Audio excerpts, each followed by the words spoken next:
네, 우리 삼프로TV 글로벌에도 많은 사랑 부탁드리고요. 지금 보고 계신 영상에도 좋아요 한 번씩 눌러주시면 대단히 감사하겠습니다. 그리고 이제 정말 좋아요를 누를 수밖에 없게 만드는 분이 또 나오십니다. 네. 참 제가 아끼는 게스트 네, 우리 문홍철 이 팀장님이시군요. 네. DB금융투자의 문홍철 팀장님 어서 오십시오. 네, 안녕하십니까. 네, 안녕하세요. 갑자기 반갑습니다. 팀장님은 왜 되셨을까요? 예, 저희가 최근에 그 좋게 말하면 이제 저희 사업부의 어떤 변경이 있었고 나쁘게 얘기하면 이제 구조조정이 아이고. 이제 좋은 거예요, 나쁜 거예요? 뭐 이제 회사 입장에서는 저희 리서치 입장에서 안 좋고요. 아 그래요? 네, 저 개인 입장에서는 뭐 좋을 수도 있겠네요. 아 그렇습니까? 아주 되게 뭐 크게 승진하신 거라고 생각했는데 그렇지는 않을 수도 있는데. 이제 직책이 바뀐 거죠. 아, 제가 파트장이었다가 뭐 연봉이나 이런 건 다 똑같습니다. 아 그렇습니까? 네, 이제 팀장님 되셨고요. 네.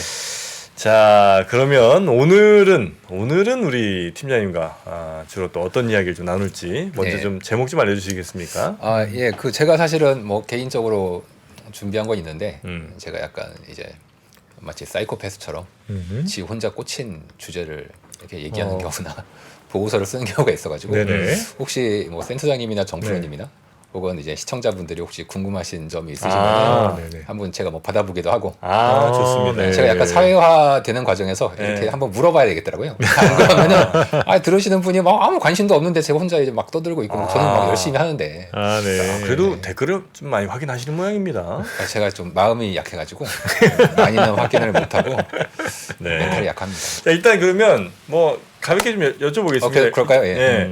일단 그러니까 은행의 위기는 많이들 이제 제거됐다 이런 얘기를 많이 하시더라고요. 네. 그거 맞으면 넘어가고 네. 아니면 듣겠습니다. 은행 위기 예. 제거가 됐다는 어떤 관점에서 보냐 이게 좀 차이가 있습니다. 네, 뭐. 첫 번째는 예를 들어서 뱅크런에 대한 우려는 완화됐냐? 오케이 맞습니다. 네. 그런데 저는 이번 위기의 원인을 보통 뭐라고 얘기하죠? 이번 위기 원인 금리의 이제 높은 금리. 네. 높은 금리에 따른 네. 평가 손실, 네. 은행들이 가지고 있던 MBS 채권에 대규모 손실이 발생했고 네, 그렇죠. 그에 따라서 뱅크런에 대응할 수 없었다. 네? 이렇게 얘기를 하는데 저는 보는 관점이 완전히 다릅니다. 오. 뭐예요? 저는 여기 제가 좋아하는 이유가 있어요. 은행이 예. 현금이 부족한 현상이 발생했다. 네네네. 그 이유는 연준이 양적 긴축을 너무 과도하게 했기 때문에. 과도하겠다. 양적 긴축을 뭐 얼마를 했는데요? 양적 긴축을 아주 조금 했죠. 겉으로 볼 때는 되게 조그만 것처럼 보여요. 그러니까 네. 9조 달러에서 8.3조 달러까지 네. 7천억 달러를 줄였습니다. 네네. 원래 연준은 뭐 작년 재작년에 양적 긴축한다고 시작하면서 네. 야, 우리 6조 달러까지는 줄여야 돼. 음. 시장에서도 6조 달러 언저리까지는 줄일 간다. 것이다. 네네. 이제 그게 GDP의 뭐 몇 퍼센트 이런 식으로 네. 계산하거든요. 저는 그때 이제 저 혼자 꽂혀가지고 네. 택도 없다. 1조 달러도 못 줄인다. 라고 이제 그때 보고서를 통해서 그렇습니까? 네네네. 말씀들을 드렸고 네. 이게 왜 중요하냐면 네. 양적 긴축을 하면 그러니까 우리들의 현금, 가령 정프로님의 현금은 은행에 있죠. 네? 그럼 은행의 현금은 어디 있을까요? 은행에 현금이 어디냐고요? 은행 입장에서의 현금. 은행의 현금. 은행 현금은 어디 한국은행 있나? 맞습니다. 중앙은행에 가지고 있는 네. 이제 지급준비금이라는 게 있습니다. 네. 그 지급준비금이 양적 긴축을 하는 과정에서 연준 내에서 계속 쪼그라들었습니다. 그러니까 은행 입장에서는 지금 약간 화면을 한번 보여주시면은 네. 제가 이제 준비한 차트가 하나 있는데요. 지금 코끼리가 이제 있지 않습니까? 저 코끼리가 대형은행. 대형 은행이고요. 네네네. 저기 호수가 있죠. 네네. 연못에 저게 동물들이 먹을 수 있는 저 동물들 은행이에요. 은행들이 빨아갈 수 있는 현금인 호수물입니다. 근데 코끼리가 다 빨아먹고 있군요. 저 대형 은행들이 엄청나게 빨아먹었어요. 네. 대형 은행들이 나쁜 놈이어서 네. 네. 혹은 소형 은행을 망하게 하려고 그런 건 한 건 아닙니다. 음. 왜냐하면 대형 은행들은 금융위기가 끝나고 나서 지난 리먼 브라더스 이제 망했을 때 끝나고 나서 아주 강력한 규제를 받았기 때문에 네. 규제에 대응하는 가장 좋은 방법은 많은 현금을 보유하는 거예요. 그래서 굉장히 많은 저 호수물을 빨아먹고 있을 수밖에 없었습니다. 그러다 보니까 저 옆에 사슴처럼 지금 사막이라는 얘기는 저렇게 지금 말라가고 있죠 주변에 네네. 땅들이. 그 이유는 연준이 양적 긴축을 하니까 호수물 자체가 이제 쪼그라드는 겁니다. 네. 쪼그라드는 상황에서 대형은행들이 다 물을 가져가고 있고 중소형은행들은 가져갈 물이 없으니까 그 중에 제일 약한 고리가 누구냐? SVB처럼 벤처 기업들을 대상으로 하는 은행입니다. 왜냐하면 유동성이 이제 전체적으로 말라가니까 제일 힘든 애들이 스타트업이지 않습니까? 네네. 스타트업들이 돈이 없으니까 계속 인출을 한단 말이에요. 그거에 대응을 해줘야 되는데 SVB가 그 약한 고리로 남을 수밖에 이제 없었던 거죠. 사실 SVB보다 손실이 더 큰 은행이 미국에는 200개가 넘어요. 손실이라고 하면은 어떤 이제 채권의 평가 손실. 채권 평가 손실. 네. 고객들한테 예금 받아서 네네네네. 그거 가지고 채권 투자를 해놨는데 네네네. SVB가 대략 한 16%의 MBS 손실을 받습니다. 네. 다른 은행들은 얘보다 더 많이 봤어요. 음. 근데 얘네들은 지금 아직 안 망했지 않습니까? 뱅크런이 일어나지 예. 않는군요. 뱅크런이 있기는 한데 아직 망하진 않았습니다. 음. 근데 이제 SVB가 그 중에서 가장 먼저 문제가 됐던 건 벤처 기업들을 대상으로 하는 뱅크런에 대응할 수 없었기 때문에 뱅크런이 이제 무서운 게 은행들은 그 돈을 다 가지고 있지 않아요. 네. 그래서 뱅크런이 나오면 그냥 아무리 건조해도 그냥 망합니다. 그걸 이제 막아야 되는데 문제는 저 물이 기본적으로 적었다. 뱅크런 나도 근데 다 막아줄게 하고 있잖아요 지금 미국은. 그거는 예금 보험에 의해서 가능한 건데 네. 예금 보험은 25만 불까지만 할 수 있습니다. 네. 대부분의 기업들은요 그것보다 훨씬 예금이 많아요. 뭐 그렇긴 예금자 하죠. 보호가 네. 안 돼요. 음. 그래서 이번에 이제 옐런 장관이 모든 은행의 예금에 대해서 예금 보호를 다 해줄게라고 얘기했다가 의회에 가서 아니 네가 두드려 무슨 권한으로 그걸 다 보호해주냐. 그런데 이게 어떻게 보면은 가래로 막을 거를 이제 포크레인으로 막아야 되는데 옐런 장관이 그런 신뢰를 주게 되면 이제 돈이 안 빠져나갈 수 있지 않습니까? 그러면 굳이 포크레인으로 안 막아도 되지. 그렇죠. 그게 되게 역설적이에요. 그래서 이 정치권의 명분과 금융시장을 안정시킨다는 건 좀 이렇게 다르게 봐야 되는데 네네. 옐런 장관은 그걸 알고 있기 때문에 신뢰를 주려고 좀 폭탄 선언을 한 건데 의회에선 바로 딴지가 들어온 거죠. 그러니까 그 금융권에서 생길 그 리스크, 금융권에서 뭔가 사건 터진다 이런 이야기들이 이제 지금 많이 좀 줄어들긴 했는데, 예. 그게 많은 분들이 이제 채권 금리 때문에 이 문제가 터졌다라고, 그러니까 평가손 생기면서 이 네. 문제가 터졌다고 네. 생각하시지만 네. 우리 문 팀장님께서는 아니다. 그건 핵심은 아닙니다. 물이 말랐기 때문에, 즉 네. 유동성 자체가 줄어들었기 줄어들었기 때문에 때문에. 요 문제는 터진 거고, 네. 그렇게 내줄 돈이 없어지는 은행들은 앞으로도 더 생길 수 있다. 생길 수 있고 실제 지금도 그 현상들이 발생하고 있습니다. 아 그래요? 그러니까 은행 입장에서 현금이 부족해지면 안 돼요. 그러니까 음. 이 현금이라는 건 지급준비금을 얘기하는 겁니다. 네네. 그 지급준비금에 특정 레벨이 있습니다. 그 레벨을 하회하면 문제가 터지고 그 레벨을 제가 아까 코끼리 옆에 잠깐 보고서가 있었는데 네네. 그 보고서가 제가 작년 1월 달에 썼던 보고서였는데 네. 양적 긴축을 연준이 이제 개시를 이제 하려고 했었던 그 시기였고 저는 양적 긴축을 오래 하지 못할 것이다. 아주 조금만 해도 문제가 터질 것이다. 그 실제로 문제가 터졌고. 실제로 이제 문제가 터졌고요. 지금 잠깐 그림을 제가 띄워놓고 있는 게 있는데 저 이 페이지에 있는 이 그림이 은행들의 미국에 있는 은행들의 총자산에서 현금, 즉 지급준비금이 차지하는 비율을 얘기하는 겁니다. 네. 몇 퍼센트를 가지고 있느냐. 과연 은행이 몇 퍼센트를 가지고 있어야 괜찮냐. 이건 아무도 몰라요. 네. 그런데 우리는 과거에 경험을 한 적이 있습니다. 언제냐면 2019년. 19년? 예, 그거 다 잊어버리셨을 거예요. 코로나 이후의 상황만 기억하시지 그 이전은 다 잊어버리셨죠? 네. 2019년에 무슨 일이 있었냐면 단기금융, 지금 제가 저기서 동그라미 친 부분이 이제 2019년에 은행들의 현금 비중인데 되게 낮죠? 네. 저 때도 양적 긴축을 하고 있었습니다. 네네. 양적 긴축. 하고 있었어요. 네. 그러다가 2019년에 다 잊어버리셨겠지만 그때 갑자기 연준이 양적 긴축을 중단한 정도가 아니라 갑자기 양적 완화를 했습니다. 그랬었어요. 저 때는 뭐 계속 무역 전쟁만 꽂혀 있어서 맞아요. 사실 지금 기억을 다 못하실 네, 겁니다. 네. 그리고 그 금리도 내렸어요. 네네. 결과적으로. 이제 뭐 경기 침체 온다라고 하면서 이제 했었죠. 그리고 이제 뭐 유럽도 금융기관들이 좀 불안정해지고 하다 보니까 이게 이제 2019년에 있었던 일이고 코로나 때 이게 모두 다 이제 날아갔죠. 그래서 그렇죠. 그냥 뭐 모든 그렇죠. 게 새로운 세상이 됐는데 2019년의 사례가 왜 중요하냐면 저 그림을 보시면은 은행의 예금 은행의 이제 현금 비중이 네네. 저 녹색은 소형은행이고 회색은 대형은행인데 은행. 그때 둘 다 굉장히 낮은 수준이지 않습니까? 네네네. 그러다 보니까 단기금융 시장에서 좀 이상한 일이 벌어졌습니다. 근데 아마 시청자분들은 거의 잘 모르실 거예요. 네. 저희들만 아는 이제 문제가 벌어졌고 그것이 연준을 다시 양적 완화를 개시하게 만들고 금리를 다시 낮추게 만드는 현상들이 벌어졌습니다. 여기서 우리가 한 가지 주의해야 될 게 있는데 뭐냐면 제가 예를 들어서 쌀농사를 독점하는 어떤 농부가 있다고 하겠습니다. 네네네. 네. 근데 그 쌀농사를 독점하는 농부가 쌀을 많이 생산해서 돈을 벌고 싶어. 땅을 막 사고 생산을 막 늘렸어요. 네네. 그러면서 동시에 나는 가격을 되게 높게 받을 거야 네네네. 라는 건 가능할까요? 가능하겠죠. 뭐 일반적인 시장 독점이면. 논리로 따진다라면 독점이면 가능하다. 네. 독점이어도 사람들이 밥을 하루에 네. 세 그릇을 먹지 더 이상 5 그릇, 먹지는 6 그릇 먹진 않으니까 않습니다. 네. 가격을 양이 조정될 수 있다라는 거죠. 양을 예를 들어서 2배로 늘리면 사람들이 6끼를 먹지 않지 않습니까? 그냥 3끼만 먹어요. 값만 올리면 되잖아요. 밥을 올리면 그 사람들이 독점한 상황에서 네. 3끼만 먹고 나머지는 남아서 썩어 네. 문드러지겠죠. 나머지 쌀들은. 그럼 그 썩어 문드러진 쌀들을 쓰레기장에 가느니 누군가 뒤에서 몰래 빼서 또 싸게 팔지 않겠습니까? 그러니까 현재 그 독점하고 있는 사람들이 이제 쓰는 사람들의 모든 양을 충족시키고 있는 상황에서 네. 그 더 밭을 더 논을 늘려봐야 해봐야. 에, 즉 이 독점하는 농부는 물량을 자기가 통제할 수 있죠. 음. 그러나 가격을 통제할 수 없습니다. 반대로 가격을 통제할 수는 있는데 물량을 통제할 수 없습니다. 가격과 물량은 동시에 통제할 수 없다는 게 아주 상식 중에 상식. 이거는 뭐 경제를 뭐 가지고 올 필요도 없겠죠. 네. 자, 똑같은 논리로 네. 연준이 돈을 생산하지 않습니까? 네네네. 생산을 하면서 돈 가격을 높게 받겠다. 가능할까요? 연준이 돈의 가격을 높게 받겠다. 예.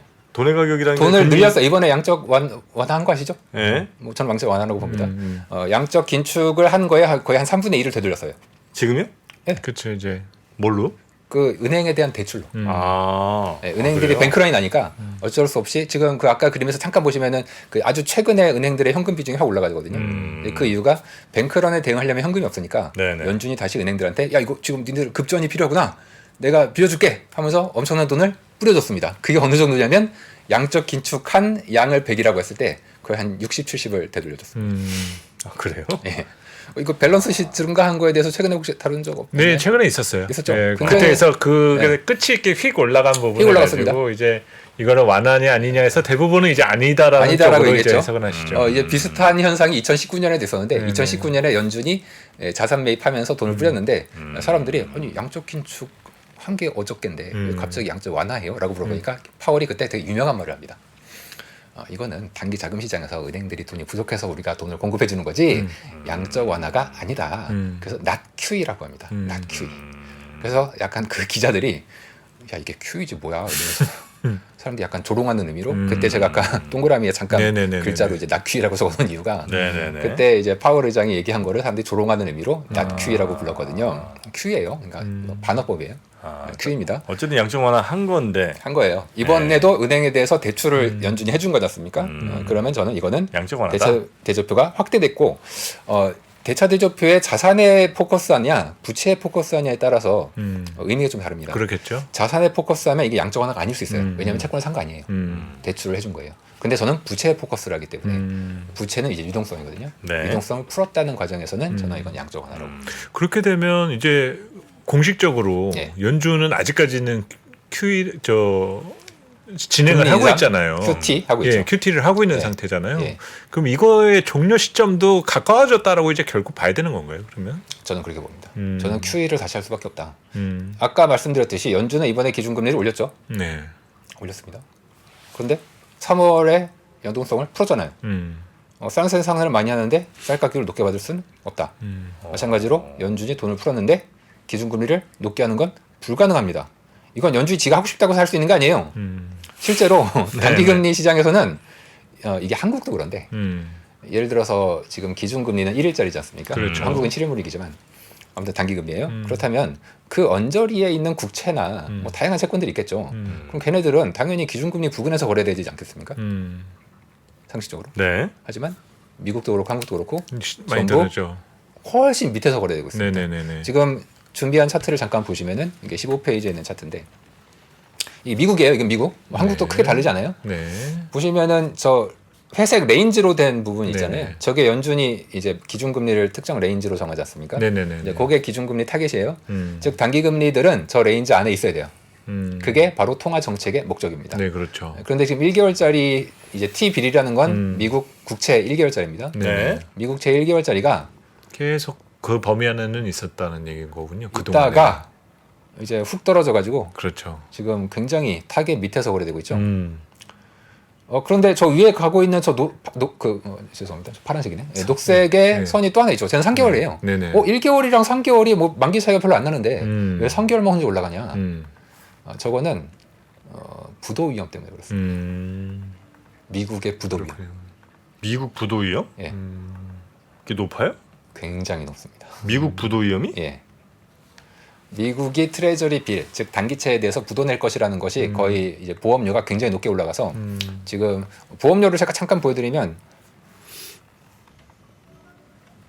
죄송합니다. 예, 요게 지금 보험료인데 보이시죠? 예, 1년물 신용 부도 수합. 1년물 신용 부도 수합. 그거는 미국이 부도 날 거에 대비한 일종의 보험료예요. 네. 보험료가 비싸다는 얘기는 부도가 날 확률이 높다는 얘기죠. 네네. 지금 저게 100bp 근처까지 올라가 있습니다. 1월 달에 부채 한도에 도달한 다음에 급등했고 그 이후에 계속 올라가고 있습니다. 자, 여기서 제가 질문. 네. 미국이 부도 난 적이 있을까요, 없을까요? 부도 난 적 있죠. 1979년에 부도를 낸 적이 있습니다. 79년? 예. 아, 그것밖에 없어요? 한 번.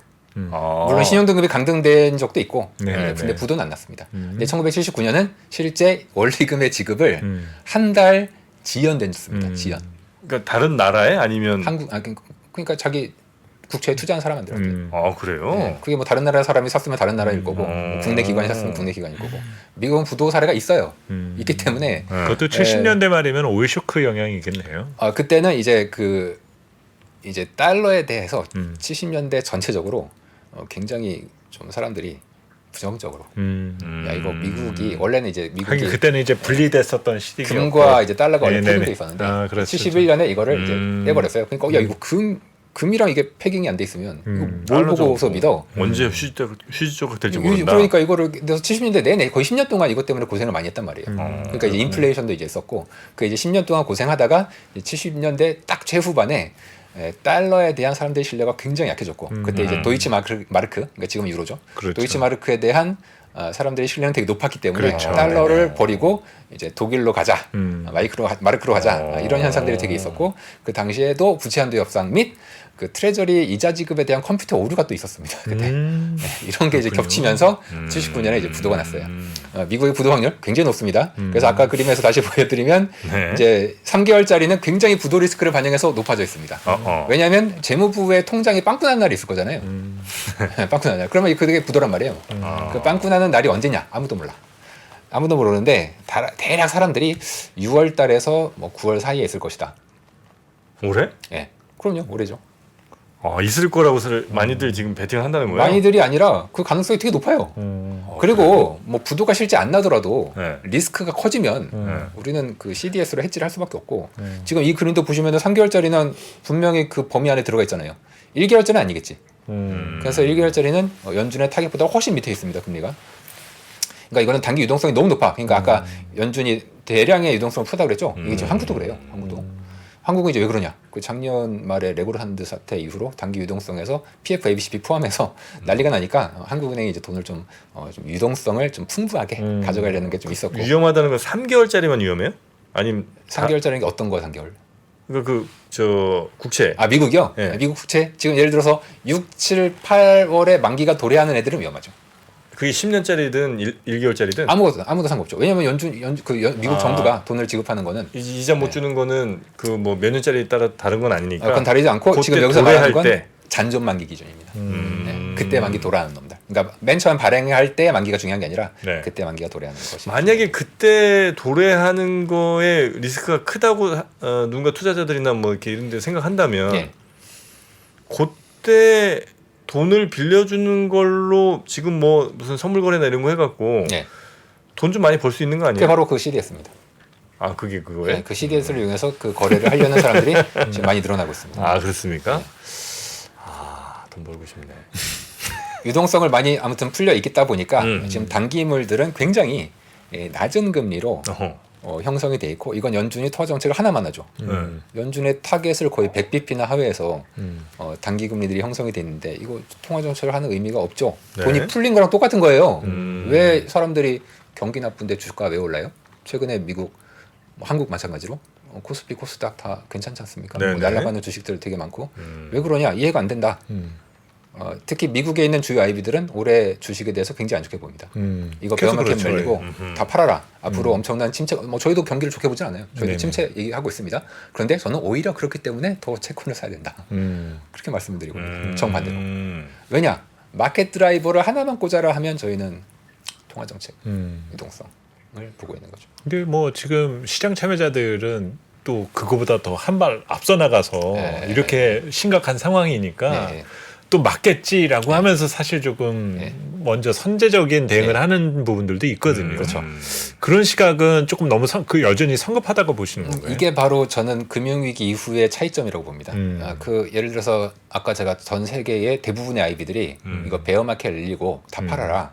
앞으로 거대한 침체가 오고 주가는 이걸 전혀 반영하지 않고 있다. 네. 라고 얘기하는 사람들의 말이나 글을 읽어보면 굉장히 맞는 말입니다. 네. 왜냐하면 과거에 연준이 기준금리를 인상 말고요. 그러니까 인상 끝나고 이제 나중에 인하잖아요. 네네. 그럼 인하하고 나서 3에서 6개월이 지나야 주가의 저점이 형성됩니다. 네네. 지금은 근데 인하도 인상하고 안 한 있잖아요. 상태고. 인하도 안 한 상태잖아요. 네네네. 그래서 과거의 그림을 계속 그려보면 야 지금 주식을 그랬었죠. 사는 거는 말이 안 되는 얘기가 그냥 절로 나와요. 근데 저는 무슨 깡으로 지금 뭐 사실 저희는 작년 뭐 11월부터 주가에 대해서 굉장히 긍정적으로 좋게 봤지만 네네. 왜 그렇게 말씀을 드리냐면 그분들이 조사한 대부분의 과거의 사례는 전부 금융위기를 포함한 그 이전입니다. 양적 완화라는 걸 한 적이 없었던 시기에 시대의 그런 네, 상황이라는 분석이란 거죠. 말이에요. 예. 그렇다면 그 전에는 당연히 그렇게 나와요. 그 전에 보면은 가령 금융위기 때도 2008년 9월에 리먼 브라더스가 망하고 주가 저점은 2009년 3월에 났어요. 6개월 네네네네. 동안 떨어졌단 말이에요. 오히려. 재밌네요, 이거는. 그러니까 당연히 모든 그 전에도 다 그랬어요. 음. 그러니까 이 전략가들은 과거의 사례를 보면 네. 기준금리 인하 아직 시도가 안 했고 기다려라. 음. 인하하고 나서도 충분히 저점은 기다려도 된다. 네네네네. 당연히 이렇게 얘기할 수밖에 없죠. 네네. 과거의 사례를 볼 때. 그랬으니까. 굉장히 그럴 듯합니다. 네네. 그러나 저는 양적 완화라는 걸 새로 우리가 시작을 했는데 패턴이 달러의 다르다라는 돈을 거죠. 직접 주입하기 때문에 그때의 프레임을 그대로 쓰면 안 되고 지금의 프레임을 그대로 써야 된다. 왜 제가 그렇게 말씀을 드리냐면 연준이 돈을 푸는 것과 네. 자산 가격이 정확히 똑같이 움직입니다. 연준이 돈을 푸는 거랑 자산 가격이 일치를 해요. 그냥 바로 동행한다라는 말씀이신 거죠? 완전히 동행합니다. 아, 여기서 말하는 자산 재밌네요, 가격은 이거는. 주식만 얘기하는 게 아니라 부동산. 뭐 뭐 주식, 채권도 부동산, 그렇고. 채권, 달러, 음. 비트코인 음. 전부 다 그렇게 움직입니다. 재밌네요. 제가 그림을 이거는. 그냥 단순히 하나 보여드리면 아니, 네. 달러 값은 왜 올라요? 달러가 오른다는 말씀은 방금 뭐 이렇게 유동성을 풀면 달러는 떨어지죠. 그렇죠. 그러니까 네. 주식 채권 네. 뭐 이렇게 말씀하시길래 네. 그 자산 가격이 오른다고 주식 채권은 오르는 거고요. 네. 달러는 떨어지는 거고. 달러는 떨어지는 그러니까 거고. 달러와 주식은 거꾸로 네네네네. 달러와 그 이동성은 거꾸로 움직이는 네. 거죠. 제가 준비한 차트가 하나 8페이지에 있는데 음. 이게 바로 연준이 푼 돈을 제가 이제 지급준비금이라고 네네. 말씀을 드립니다. 그래프 3개 중에서 전부 지급준비금이 들어있죠. 지준은 전부 회색이에요. 그래서 왼쪽은 S&P 500이랑 지준이 똑같이 가는 게 나오죠. 네. 오른쪽 위에 있는 건 달러의 가치랑 지준이 이건 거꾸로 가는 겁니다. 축을 역전했으니까. 네, 축을 역전했기 때문에 달러가 네. 축이 역전돼 있어요. 그래서 지준을 늘리면 그럼 지준이란 뭐냐? 연준이 보통 대차대조표라고 말씀을 하실 텐데 그 대차대조표는 약간 잡탕밥 같은 거예요. 다 섞여 있어. 돈을 풀면 그게 뭐 여기도 가고 저기도 가고 저기도 가는데 그 잡탕밥에서 잡탕밥에서 뭐 제일 좋아하십니까? 전 버섯을 제일 좋아하는데 난 버섯만 먹고 싶다. 네. 그러면 다른 거 다 빼야 되지 않습니까? 그거 다 빼고 버섯 이게 바로 지급준비금입니다. 핵심이에요. 네, 핵심이에요. 금리도 똑같이 움직입니다. 그 오른쪽 아래에 있는 차트가 이제 지급준비금과 금리 거꾸로 움직입니다. 돈 풀면 돈값이 떨어지죠. 금리가 떨어진다는 얘기입니다. 즉 지급준비금이 늘어나면 금리가 떨어지게 되고 아마 주식 다음으로 가장 관심이 있으실 게 아마 비트코인이실 것 같은데 네. 가상화폐도 달러와 정확히 거꾸로 움직입니다. 음. 지금 9페이지에 있는 것처럼 비트코인의 가격 변화가 달러 인덱스가 완전히 거꾸로 가요. 달러는 지준과 거꾸로 가죠. 그러니까 지준의 양과 즉 돈 푼 것과 비트코인은 같은 방향으로 간다는 겁니다. 그 돈 푸는 방향이 중요한 겁니까? 아니면 그 양이 중요한 겁니까? 예를 들면 예. 2020년 뭐 저 코로나 때 하여튼 수직적으로 빵 뿌렸잖아요. 그렇죠. 그러고 나서 뭐 크게 더 막 늘어나거나 이러지는 않은 거잖아요. 예, 오히려 감소했죠. 네, 그러니까 그거는 절대 양이 중요한 거예요? 아니면 증가율이나 뭐 이런 게 중요한 거예요? 지금 정프로님이 그 통화 정책에 있어서 굉장히 큰 화두 중에 하나를 네, 꺼내 드셨습니다. 저는 자주 그렇습니다. 이거를 경제학자들은 그 QE의 네. 스톡 효과냐, 네. 플로우 효과냐로 지금 굉장히 싸우고 있습니다. 아 그래요? 아직도 결론이 안 났어요. 왜냐하면 금융위기가 터진 지 양적 네. 완화를 시작한 지가 아직 뭐 15년 정도밖에 안 됐지 않습니까? 그렇죠. 경제학에서는 15년이면 뭐 그냥 최근에 일어난 일이에요. 한 사이클 정도 한 사이클 봤죠. 예. 이 서로 이제 결론이 안 나는 아주 짧은 시간이야, 아주 짧은 시간. 네. 저는 플로우를 더 중요시 여깁니다. 저는 음. 경험상. 네. 저의 경험이란 건 이제 경제학자들은 경제도 보고 하니까 조금 싸우는데 저는 경제보다는 가격, 그러니까 주가, 뭐 비트코인 가격, 금리, 환율 이게 중요하기 때문에 지금까지 보면은 정프로님의 말씀 중에서 전기 대비 얼마나 돈을 풀었냐, 그러니까 절대량 말고, 그러니까 돈이 아무리 많아도 전기 대비 줄고 있잖아요. 네. 이거 안 좋아요. 이게 마이너스야. 자산 가격이 네네네. 안 좋아요.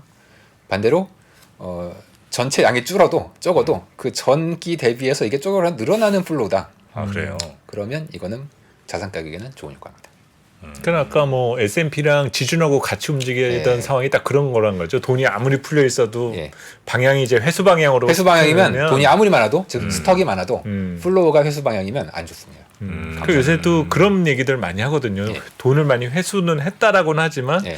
그래도 여전히 돈은 많지 여전히 않냐. 많다. 예. 저는 경제를 분석하거나 이걸 볼 때 여전히 이렇다는 말을 가장 조심합니다. 예를 들어서 대표적으로 물가가 떨어지고 있잖아요. 여전히 높다. 방향은 떨어지는데 여전히 네. 높다. 그 얘기 많이 여기서- 하시는데. 여기서 헷갈리시면 안 됩니다.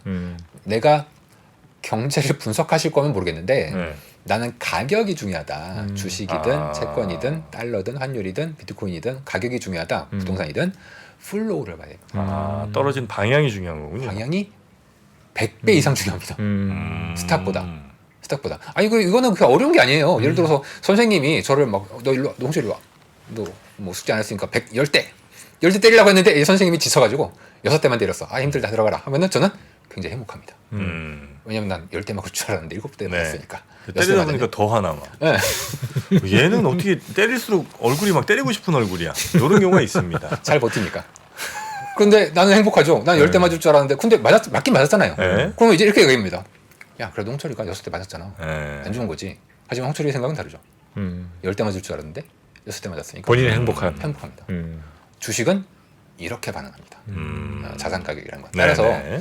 그게 뭐 물가든 앞으로 뭘 보시든 저는 플로우가 10배, 100배 훨씬 중요하다. 절대 레벨보다. 네. 이게 뭐 사실 투자자분들한테는 더 살해되는 내용이거든요. 그렇겠네요. 예. 근데 가격이 중요한데 사실 뭐 이렇다 저렇다 우리가 뭐 막 경제 연구할 것도 아니고. 그렇죠. 네. 경제는 다를 수 있죠. 뭐 유동성이 많이 풀려 있으면 경제가 뭐 좋을 수도 있고. 네네네. 뭐 여전히 많으면. 그 플로우가 네. 근데 이제 여러 주요 플로우들이 일치해서 가면 사실 헷갈릴 게 별로 없는데 네. 막 왔다 갔다잖아요. 네. 가령 어떤 플로우가 뭐 헷갈리십니까? 예를 들면 뭐 금리는 떨어지고 있는데 네. 또 뭐 반대로 가는 게 뭐 있을까요? 뭐 경기가 안 좋다? 경기가 뭐 최근에 안 금값 좋다? 같은 것도 올라가고 그러니까 예. 조금 이제 이런 거에서 헛갈려 하시는 분들이 좀 예. 있거든요. 예. 이제 금값은 조금 어려운 주제여서 제가 오늘은 좀 말씀을 안 네, 드리고 네, 개인적으로 좋습니다. 금을 좀 네. 연구를 좀 했는데 네네. 예, 많은 분들이 금의 속성에 대해서 조금 잘못 알고 계신 게 좀 많으신 것 같아서 아, 제가 그렇습니까? 오늘은 금에 대해서는 말씀 네. 안 드릴 것 같고 네. 이제 예를 들어서 경기가 안 좋으냐 그런데 금리는 떨어지고 있지 않습니까? 경기가 안 좋으니까 금리가 떨어지죠. 그럼 주식은 이러면 이제 헷갈리기 시작하는 겁니다. 경기가 안 좋으면 주식이 안 좋아야 되나? 네. 금리가 떨어지니까 주식은 좋은 거냐? 네. 연준이 돈을 풀었으니까 좋은 거냐? 기름값은 오르고 있고. 기름값은 오르고 있지 않냐? 네. 이제 이거에 대해서 사람들이 이제 헷갈리기 시작하면은 그 다음부터 이제 판단이 안 되는 겁니다. 구리값도 오르고. 여기서 저는 이제 늘 그 옛날에 어떤 싸움의 고수분이 패싸움에는 자기가 아무리 잘 싸워도 안 된다. 그런데 패싸움에서 그래도 어떻게 좀 이길 수 있는 방법은 뭐냐? 한 놈만 패는 겁니다. 그런 얘기가 있었죠. 네. 한 놈만. 어차피 그 당한 제가 따구리를 당하는데 뭐 못 이겨요. 하지만 이제 한 놈을 패면은 그나마 이길 가능성이 조금은 있다. 그래서 여러분들도 주식을 뭐 하시거나 뭐 기업에 투자하시든 뭘 하시든 한 놈만 패야 됩니다. 요즘 유행이거든요. 한 놈만 패다고 요즘 유행인가요? 요새 뭐 그냥 계속 밀고 가는 주식 이런 것들이 예. 돌아가면서 2차 전지? 그렇죠. 네. 네. 그 제가 2차 전지를 보면서 제일 느끼는 게 네. 그 2차 전지나 바이오 같이 이제 꿈이 있는 주식들이 유동성이 좀 민감한 편입니다. 그렇죠. 네네. 맨 처음 움직여요. 음. 유동성이 넘치면 사람들이 야, 뭐 사야 되지? 음. 되고, 근데 뭐 경기 안 좋다는데? 음. 그러면 반드시 꿈이 있는 주식을 선택하게 돼 있어요. 그러니까 최근에 이달 들어서도 바이오가 꿈틀할 때 네. 결국 이제 금리나 기대 뭐 이런 얘기들 나오면서 움직이기 시작했거든요. 그게 되게 중요해요. 그게 왜 중요하냐면 보통 비관론자들은 야 이게 무슨 의미냐?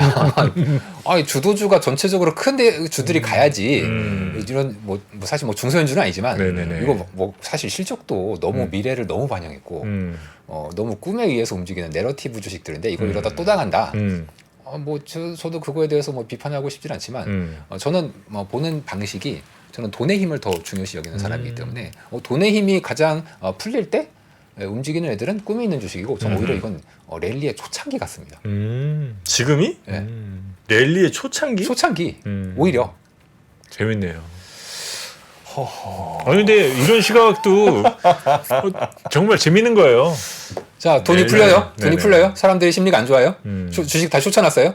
미국 메이저들의 현금성 비중이 지금 사상 최고치에 가까워요. 그런데 돈은 많은데 살 게 없어. 그러면 꿈이 있는 주식 사죠. 이게 바로 유동성의 초입 단계입니다. 근데 여기서 만약에 금리 인하를 한다. 네. 혹은 저는 QE를 다시 할 수밖에 없다고 봐요. 네. 왜 QE를 다시 할 수 밖에 없냐? 아까 제가 잠깐 보여드렸지만 은행의 현금 레벨이 2019년 수준으로 돌아가자마자 문제가 터졌지 않습니까? 근데 거기서 연준이 다시 대출을 통해서 자금을 공급해줬죠. 자, 그래서 최근에 현금 비중이 또 증가했어요. 근데 제가 아까 얘기 안 하고 넘어간 게 있는데 그 현금 비중을 잠깐 다시 한번 보시면 이 그림에서 아주 극최근을 보세요. 아주 극최근. 그러니까 지금 뭐 4월 보시면은 선이 약간 구부러져 있죠. 녹색은 급증했다가 꺾이고 다시 꺾이죠. 네네네네. 저건 중소형은행입니다. 네네네. 즉 중소형은행은 뱅크런이 계속되고 있다는 얘기예요. 계속되고 있다는 얘기군요. 저 회색의 대형은행은 돈이 계속 들어오고 있다는 얘기입니다. 난 현금이 넘쳐 죽겠는데 돈이 더 들어와. 대형은행들은 돈을 받고 싶지 않을 지경이에요. 중소형은행들은 계속 돈을 더 양극화가 된다는 거. 이렇게 양극화되면 저 지금 녹색에서 구부러진 부분이 다시 전저점으로 가잖아요. 네네네. 그럼 문제 또 터집니다. 그러겠네요. 반드시 그럴 수밖에 없습니다. 다 그만큼 또 넣어준 만큼 나갔다라는 다시 거잖아요.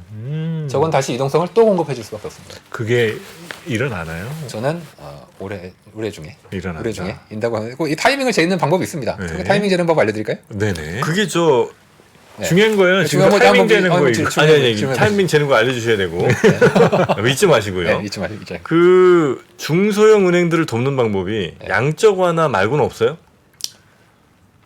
중소형 은행들을 돕는 왜냐면 방법이 그 양적 완화라는 거는 사실 연준 입장에서도 혹은 뭐 미국 정부 입장에서 상당히 좀 부담될 거 아니에요. 왜냐면 이제 물가라는 거를 굉장히 힘들게 지금 이래저래 잡고 있는데 거기에 돈을 더 풀어.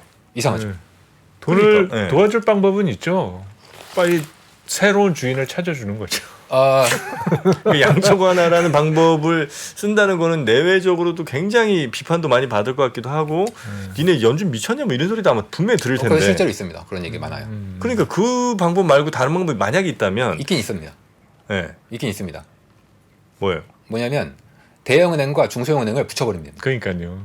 새 주인을 네, 그러면 아까 그 한쪽은 유동성이 넘치고 한쪽은 네. 유동성이 없죠. 네. 붙이면 평활되죠. 네. 하지만 미국의 시스템은 그렇게 하지 않습니다.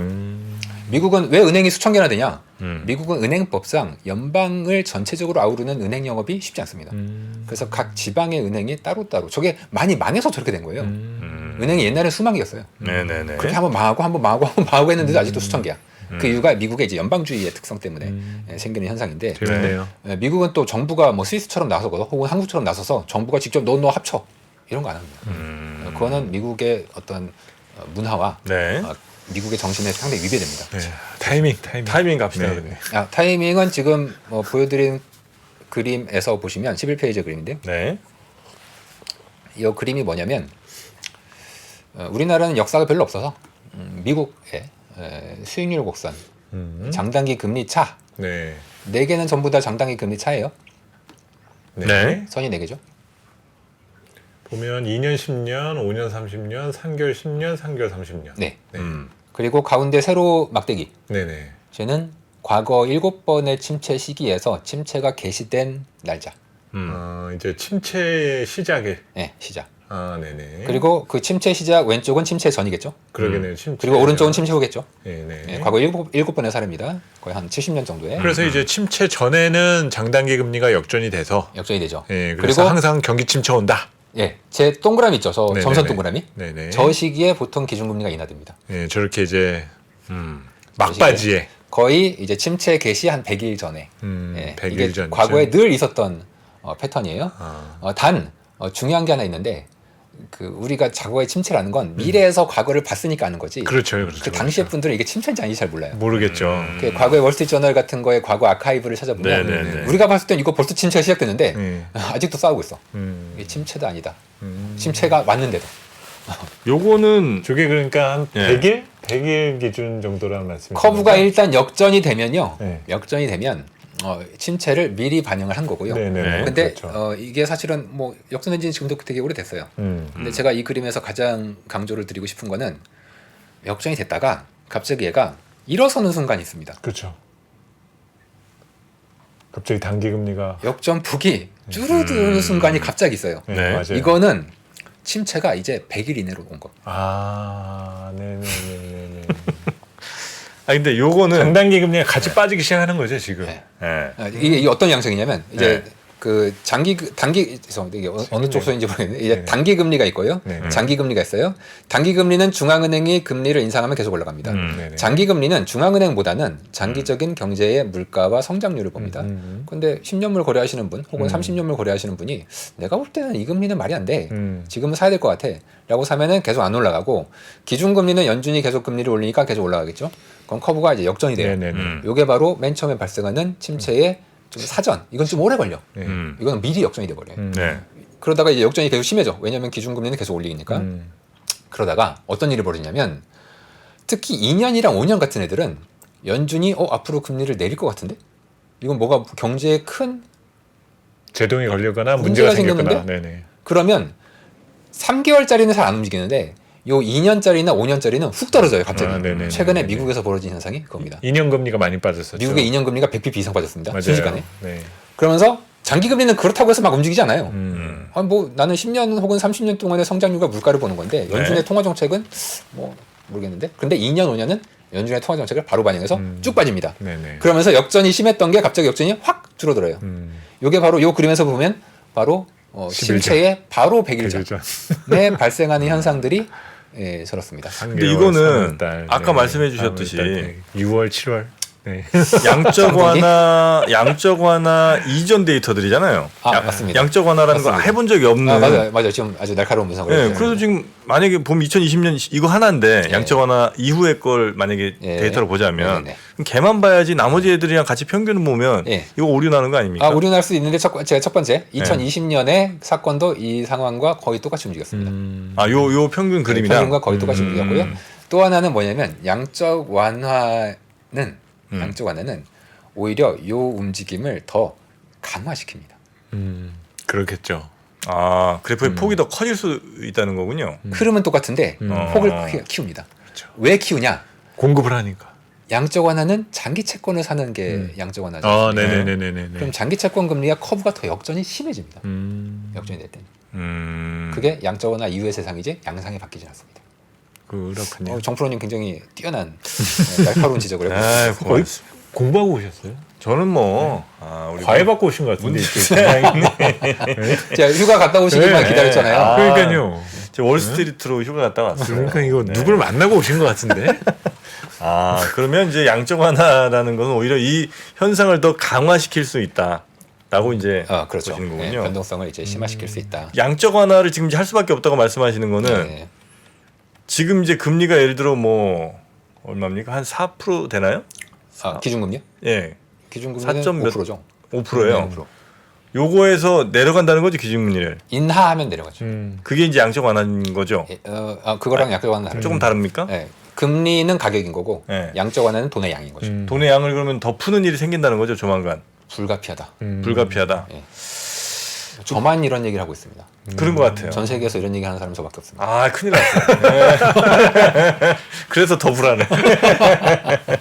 푸는 아니에요. 양이 아까 네. 말씀하신 것처럼 이게 점점 늘어날 겁니까? 아니면 네. 이게 위험만 해결하고 나면 다시 줄어들 겁니까?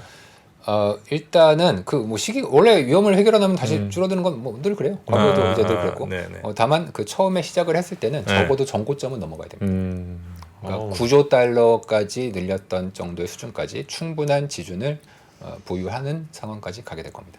아, 그 정도까지는 늘린다. 늘려야 되고 그게 불가피하고 우리가 양적 완화라는 거를 이제 처음 해봤었기 때문에 10년밖에 이제 안 됐지 않습니까? 그때 이제 좀 제시된 여러 가지 이론들이 있어. 요 아직은 뭐 명시적으로 인정은 못 받았지만 저를 포함해서 제시한 이론 중에 하나는 양적 완화는 한 번 하면 못 되돌립니다. 뭐 그럴 수 있다. 되돌릴 수 없다. 되돌릴 수 없어요. 그러면 어쨌든 그렇게 지금 연준의 대체대조표의 정상화는 좀 현실적이지 않은 부분인 것 같다라는 의견으로도 들리고요. 그렇죠. 사실 그러면 네. 그 문제를 결국은 금융위기급으로 볼 거냐 아니면은 네. 이제 그 문제를 어떻게 판단하냐도 중요한데 네.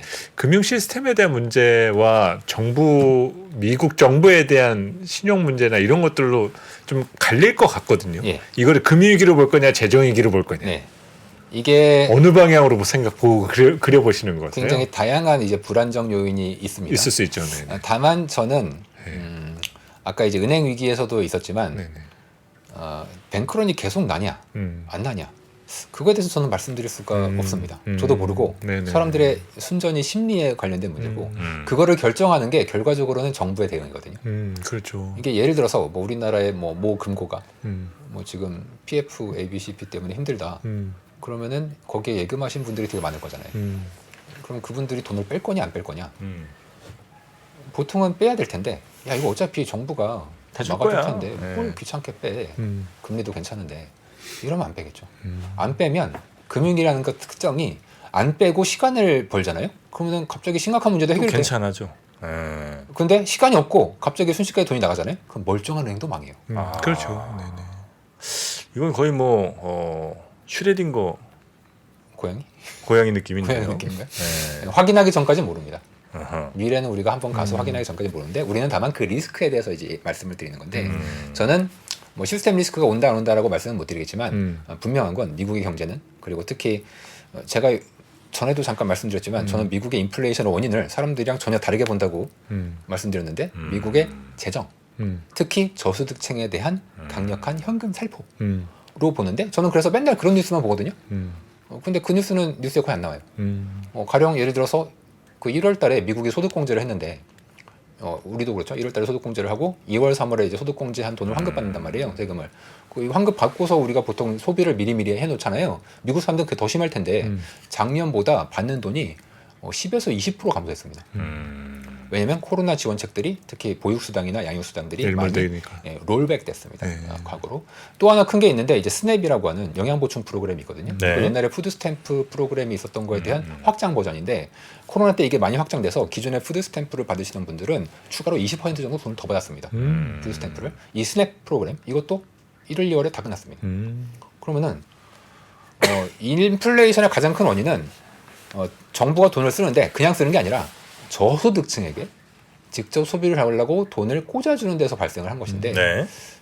제가 사이코패스는 아닙니다. 이 저소득층 분들한테는 굉장히 안타깝지만 최근에 이 저소득층에 대한 지원책들이 대부분 환원되고 있기 때문에 앞으로의 수요는 굉장히 크게 급감할 수밖에 없는 거고 이 재정 정책이 바로 인플레이션을 가라앉힐 수밖에 없는 것이다. 그렇다면은 우리가 보는 주식 결정, 주가 결정의 마켓 드라이버가 금리와 유동성이라고 한다면 물가가 떨어지면 풀 수 있지 않습니까? 네네네. 인플레이션도 이제는 더 이상 큰 문제가 아니라는 거죠. 재밌네요 오늘. 저 이래서 문홍철 팀장님 너무 좋아한다니까. 네, 오늘도 역시 뭐 재밌었고요. 감사합니다. 네. 재밌습니다. 그 사람들의 심리, 사람들이 불안하니까 다 돈을 빼면 실제로 그 위험이 생기고 자기 실현적 예언이 되는 거죠. 뭔 일이 있겠어? 그러면 실제로 위험이 있으나 그 위험은 눈녹도 사라져 버리기도 하고. 사라져버립니다. 그래서 정프로는 에이 뭔 일 나겠어 하고 돈을 뺍니다. 사람들한테는 에이 뭔일 나겠어 하고 돈을 저는 뺀다고요? 저는 빼는 거죠. 뭔일 나겠어 하고 돈을 뺀다고요? 그게 바로 저의 그 일종의 바벨 전략이라고 할까요? 아, 네. 사람들한테는 일어나지 않을 거라고 얘기하고 해지네요. 자연 해지. 해지하는 거죠. 자, 무롱실 팀장님, 네 오늘 너무나 재밌었고요. 예. 다음에 또 저녁 시간 한번 부탁드리겠습니다. 알겠습니다. 네, 너무 재밌었습니다. 찾아오겠습니다. 금 얘기 다음에 한번 좀 부탁드립니다. 알겠습니다. 네, 고맙습니다. 감사합니다. 시간이 흘러도 변하지 않는 여러 가지 원칙과 사고 체계는 존재하거든요. 대가들의 사고 체계, 투자 기법이 아니라 생각의 방법. 그런 거를 분해를 해서 재구성을 해서 하나의 어떤 틀로 조합을 하는 과정이 필요한 것 같다. 라쿤 자산운용 홍진채 대표의 거인의 어깨 19년간 초과 수익을 달성한 그가 어떻게 주식 대가들의 투자법을 활용했는지 이 책에서 최초로 공개합니다. 대가들의 검증된 투자법을 여러분의 눈으로 직접 확인하시죠.